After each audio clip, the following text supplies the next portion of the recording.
for all those things that you say, can the Democratic Party pivot and spend the money that we're talking about more wisely in terms of governance on the very things that we're talking about?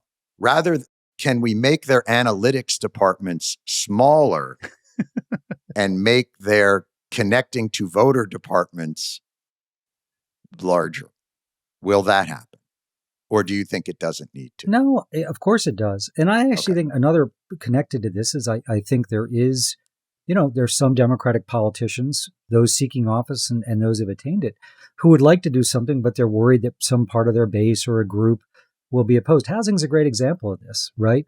I mean, some of the people who've opposed housing in some states, like build more housing at public transportation, are environmentalists. Love environmentalists, but like housing is a great example where if I'm a governor or a mayor, and some of our, like Newsom's really, I think, pulled a lot of the red tape out, but it's a mathematical, we need in North Carolina 1.5 million houses, or we need 2 million in New York, or 5 million in the Southwest, and just say, you know what, nothing matters to me except reaching that goal. Why? Mm-hmm. Because our economy will be stronger, people will be safer, people to build wealth, people have shelter if we have housing.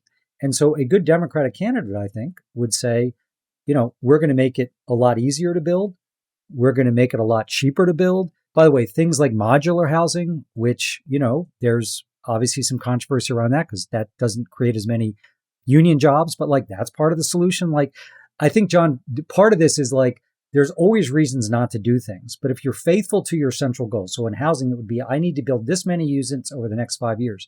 You're not going to get to let anything get in the way of that goal. And you're also going to narrate your progress and your setbacks along the way so people know that the thing you campaigned on, the thing that was important is you're working on it every day. This is basic stuff, but it's really important. And to the last point on just to finish this here on the analytics, you also have to understand you're going to go through a valley of death in public opinion when you're doing it often, right? Which is sometimes people voted for you to do this thing. They want to do this thing. And while you're doing it, they're like, I don't know about this.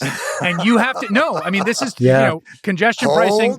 Congestion pricing is a great example. The ACA is a great example. That's where this question of the analytics and the polls versus your gut and your North Star really come to play. Because you have to say, I campaigned on this. I know this is going to be good on the other side. I understand why people are not happy right now. They're having second thoughts. And I'm going to do it anyway because I'm betting on what I promised.